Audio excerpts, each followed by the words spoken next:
نہیں ہے، چاہے وہ دلیل موجود ہو اس کو بھی ماننا ہے، اس غیب کو بھی ہم کو ماننا ہے، اور جس پر دلیل موجود نہیں ہے اس کو بھی ہم کو ماننا ہے۔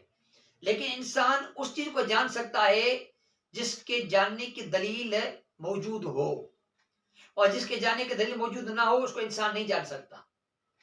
تو اللہ تبارک و تعالیٰ کے کئی احکام جس کو انسان عقل کے ذریعے بھی اس کی حکمتیں جان سکتا ہے اور عمل کرتا ہے۔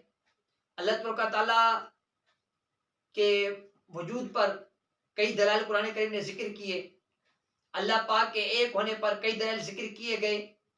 تو یہ وہ چیزیں ہیں کہ جس پر کوئی دلیل ہے، یعنی خدا کے وجود پر، خدا کے ایک ہونے پر دلیل ہے، یہ بھی غیب ہے، لیکن یہ اس طرح کا غیب نہیں ہے کہ جس پر دلیل نہ ہو، اس میں تفکر کی حاجت ہے۔ اور دوسری